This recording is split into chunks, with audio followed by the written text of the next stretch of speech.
Good morrow, scholars. Ah, my eye. That happened in the last video, too. I don't know what's going on. Welcome back to Survive the Night.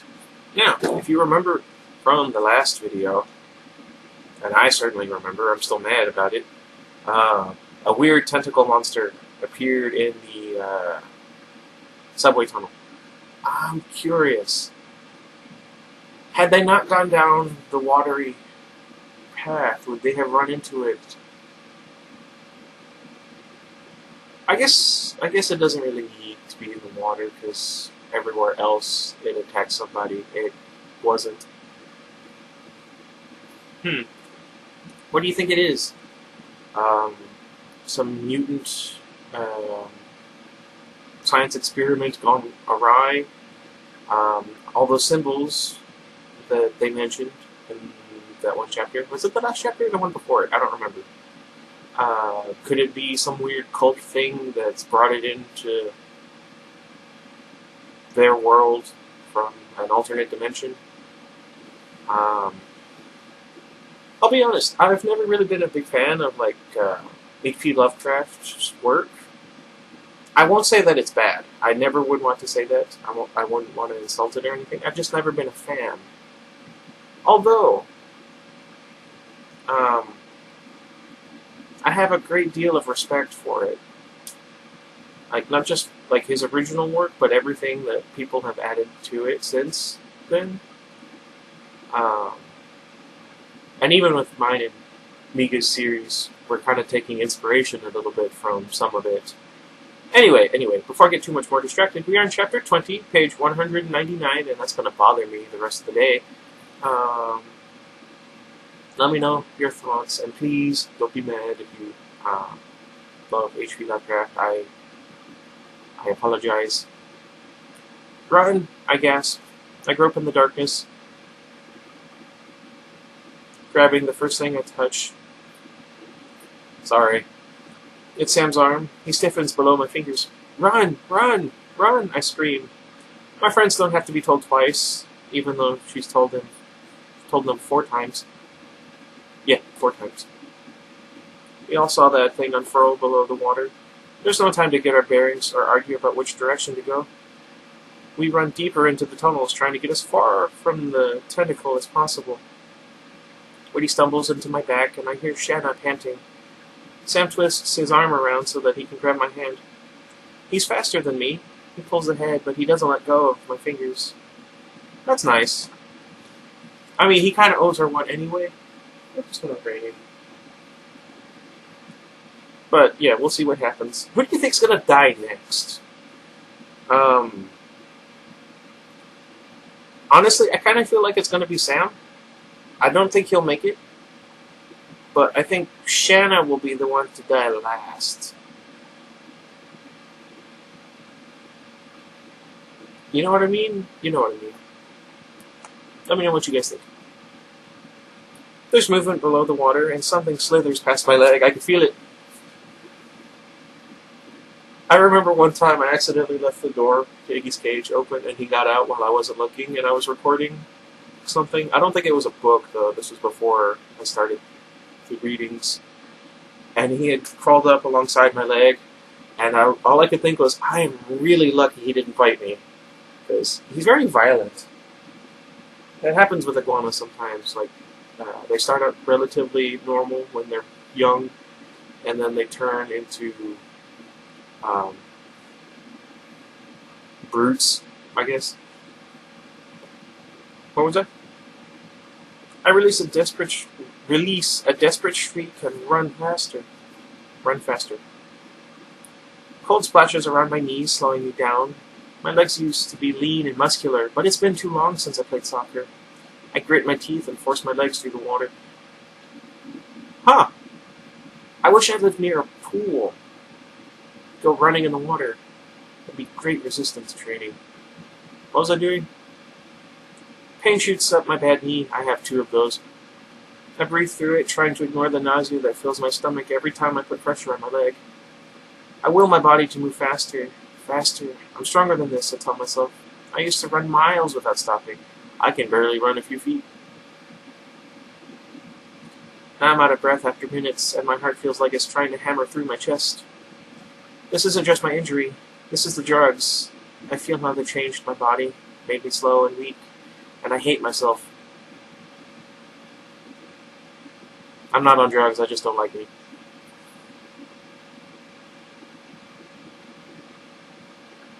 I feel the oxy in my pocket, and the shame makes me run faster. Every time my knee burns with pain, it's a reminder that I deserve this. I did this to myself. That's a sad thought. If you feel like that, please don't.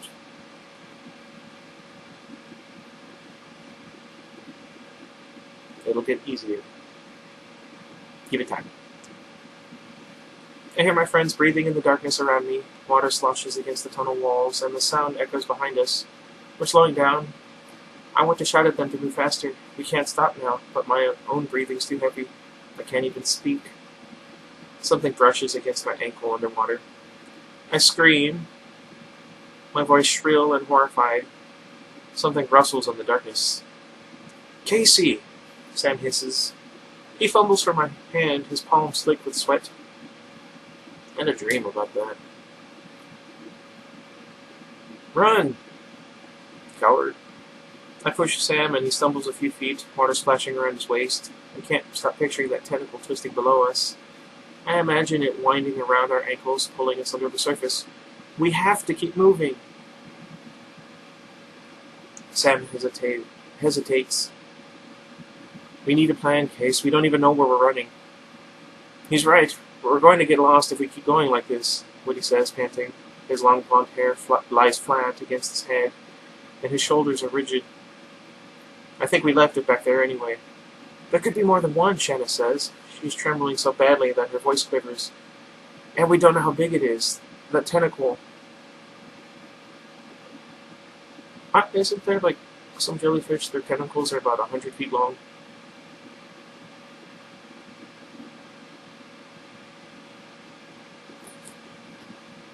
Shanna swallows, not bothering to finish her sentence.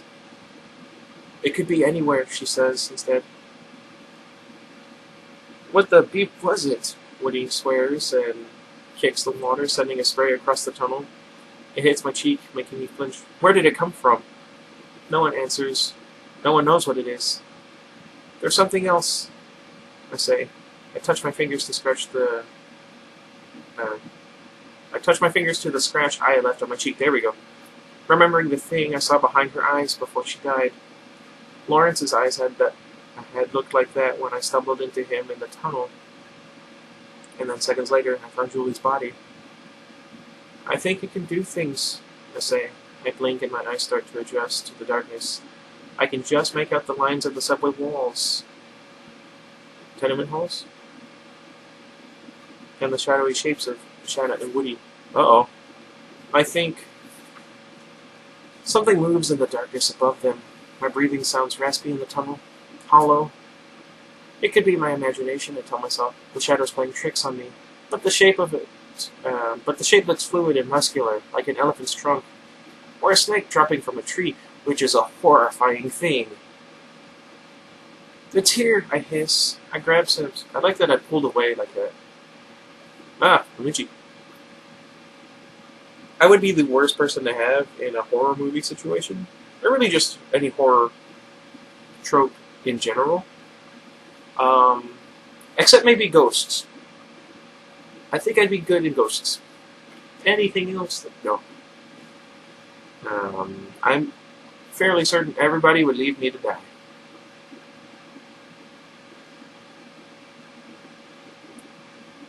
Let's see. I grab Sam's arm and tug right before something crashes into the water where he was standing. Shanna screams. We all tumble into one another, half swimming, half running through the tunnel. The water sloshes up past my waist now. The walls curve to the side, and we follow their path around and down another passageway. I don't know how fast the thing can move, but I tell myself it's slow, that we're leaving it behind. Still, Shanna's words echo through my head. There could be more than one, and we don't know how big it is. The air down this tunnel feels stagnant, somehow stuffier than before. I grope through the space before me, and my fingers brush against cold, moldy bricks. No, I say, sliding my hands over the wall. My heartbeat quickens, and I take a deep breath, trying not to panic. Sam, Shannon, and Woody crowd around me, searching the wall for an opening. There isn't one.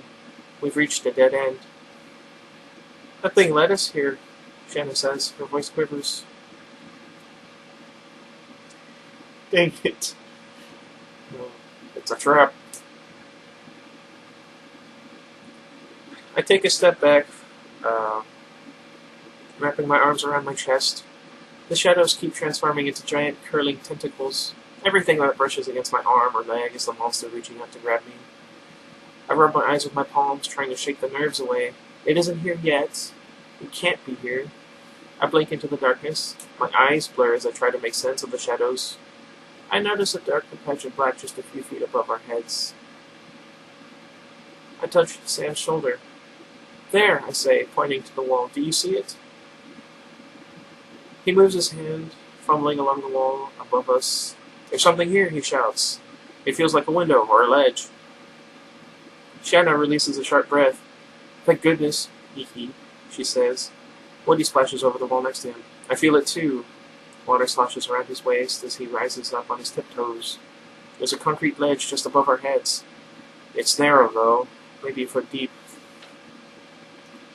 What's on the other side? I ask. Woody shakes his head. The movement is barely a flicker in the darkness. We'll have to climb up to see, he says. I'll go first, Sam says. He crouches down and releases a grunt as he leaps out of the water. His hand slaps against the damp concrete. Yep. Woody takes his leg and pushes, helping him scramble onto the ledge. I see the shadow of his body straight above us. There's something over here, Sam says. It looks like another subway station. Is there a way out? I ask. Can't tell, Sam says. Woody, you help the girls climb up and I'll pull them over. Woody blows air. Oh no.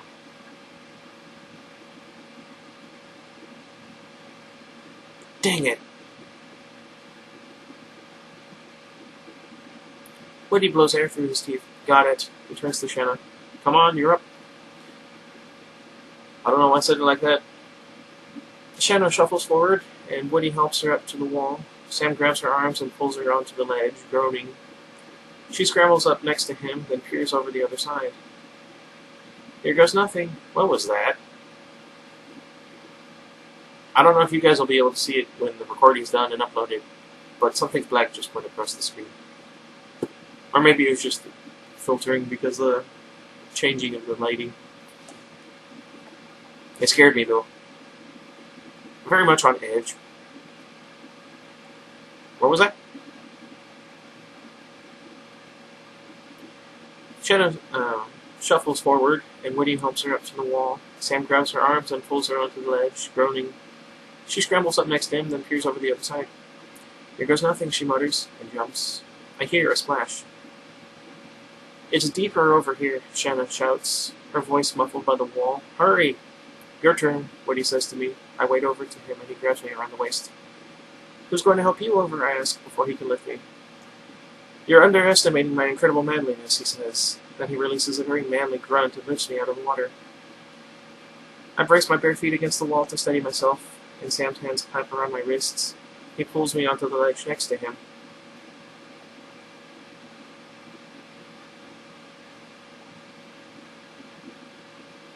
You okay? He asks. I nod and pull myself up. I'm good. I leap to the other side, bracing myself for the impact. Water splashes over me. I sink like a rock and push myself off the floor, bobbing back to the surface. Shanna's right. It's much deeper on the side. With my head above the water, I have to stretch my legs out all the way to reach the floor, and even then, all of my toes skim the thick metal train tracks. I wipe the water from my eyes and try to examine the space. It's too dark to see much, but the ceiling arches above us, and chipped paint covers the walls. I can just make out a few faded signs on the walls, but it's too dark to read what they say. Once upon a time, this must have been an actual subway station. The platform rises out of the water like an island in the middle of the ocean. I see a staircase twisting up into the darkness. Hope rises inside me. It's abandoned, I think, Shona says, her head pokes out of the water next to me, her pink hair plastered to her skull. A ghost station. See, I was just talking about ghosts. You think there's a way out? I ask. She shrugs, her shoulders rising and falling below the surface of the water. All I hear is her ragged, tired breathing. Casey, I'm... Someone splashes into the water next to us, interrupting her. A hand grazes my leg, and I scream, leaping to the side. Woody's head pops through the surface. Oh, thank goodness. I was so sure he was going to get left behind. Well, not left behind, but like be trapped with a thing.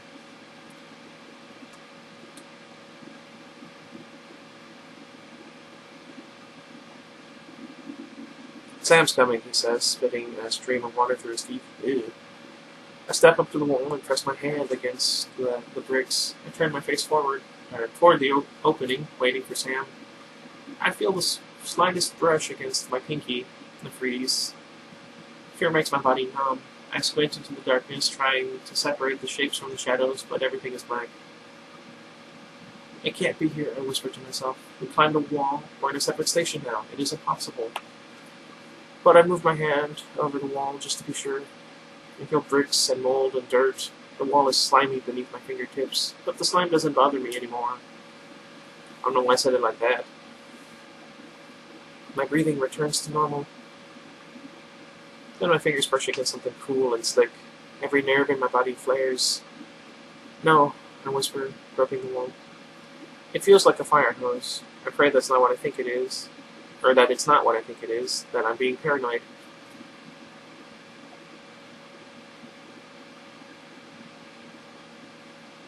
But then it flinches and something sharp scrapes against my palm. A claw. I recoil in horror. Sam jumps from the ledge. A shallow wave crashes into me. He surfaces, his breathing ragged. He glances at the opening and shudders. I saw something. There's a tentacle, I say, pointing to the wall. Something heavy and wet slaps against the bricks, cutting me off. I can't even feel the cold water sloshing around my chest. The tunnels are infested, Shanna gasps. We have to get out of here. Or out of the water. Sorry, I don't know where I was going. Wow, it got bright. I force myself to move, and we all swim toward the platform. Sam reaches it first and lifts himself out of the water in one easy motion. I lag behind. A dull ache throbs beneath my kneecap, dragging me down. I sound like a suction cup when sticking echoes from the wall behind me. Claws click against the bricks. My terror hardens into adrenaline. I grit my teeth, pushing through the pain. Sam turns, grabbing the nearest arm he can reach. Shanna's. That's not suspicious. He pulls her out of the water, and suddenly he's gasping on she's gasping on the platform next to him. A splash bounces off the walls. I whip around, peering into the darkness. My breath comes in ragged, terrified gasps. Come on, Sam shouts, motioning for me and Woody. We're still a few feet away from the platform. Hurry, Woody says. He's ahead of me, but he stops to let me catch up. I try to push myself, but my knee throbs and water pushes against me. I lurch toward the platform, gasping. I see something flicker out of the corner of my eye, and I whirl around. The water ripples behind me, then goes still. Casey, Woody yells, come on. Right. I turn back around to reach for Sam, but my hand slips out of his. I fall backward, crashing into Woody. Water splashes against the far wall. Beep, I mutter. I'm shaking so badly I can hardly stand. Woody pushes me upright again. Concentrate, he says, his voice steady. Don't be scared. Dang it. I breathe deep and reach for Sam again. This time I get a good, solid grip on his hand. He pulls, but I'm not as tiny as Shanna is, and he's not strong enough to deadlift me out of the water. I probably could.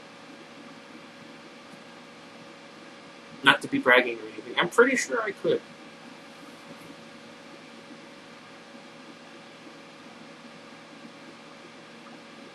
Were they? To deadlift me out of the water. I try to find a foothold on the platform, but my bare feet slip off the side. I hear another splash in the water, closer this time. I swear under my breath and squeeze Sam's hand.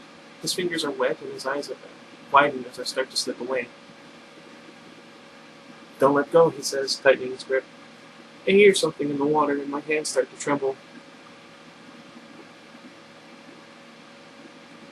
I'm worried. Come on, Case, Woody says from behind me. He grabs my leg and pushes me onto the platform. For a long moment, I lie there, gasping for breath. I still feel the greasy water all around me, clinging to my skin like a living thing. Sam grabs for Woody, but he's not strong enough to pull him out of the water on his own. And Woody doesn't have Sam's upper body strength. He can't pull himself either. Beep! Woody groans. The muscles in his arms tighten as he pulls. I push myself to my knees and crawl back to the ledge. I'm reaching for Woody's arm when I see it. The water behind him swells. It forms a crease. I stiffen. Something's there. I push myself to my feet and grab Woody's arm. Hurry, I say. Woody's arm is wet and hard to keep a hold of. The ripple in the water moves closer. I see something white flicker just below the surface. Next to me, Sam flinches. Casey, he murmurs. I see it. I hiss back. The blood drains from Woody's face. What? He asks, his voice shaking. What do you see? It's nothing. I readjust my grip and repeat what Woody said to me just seconds ago. Concentrate. Woody opens his mouth. A tentacle whips out of the water and pierces Woody's back. I hear a heavy, wet sound, like raw meat hitting a wall. Woody groans, and his mouth forms a perfect circle. No! I scream. Blood oozes over Woody's teeth. In the darkness, it looks black. He tries to exhale, and specks of blood fly at my face and cheeks. It feels warm and tacky on my skin. I cringe, but hold tight to Woody's arm. His hand goes slack in mine. A crunching sound echoes around us. Woody's body starts to quiver. Blood darkens the front of his t-shirt and spreads across his torso. A sob escapes my lips. I watch in horror as a sharp great claw bursts through Woody's chest. It carves through muscle and flesh, and crushes bones as easily as if they were toothpicks. Blood pours from Woody's open mouth, falling over his chin and neck. The tentacle whips out through the hole in his chest. Claws flare away from it and dig into Woody's skin like a grappling hook. Woody gasps, trying to speak. The tentacle wrenches his body below the water before he can utter his last words. Man, I liked Woody.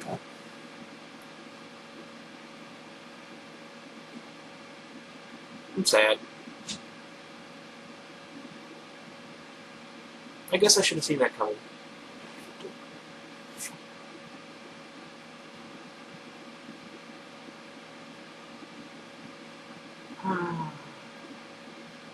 Why must the good die young? Anyway, let me know if you guys saw that coming, if you guessed correctly or not, and until next time, goodbye everybody. That really was depressing for me.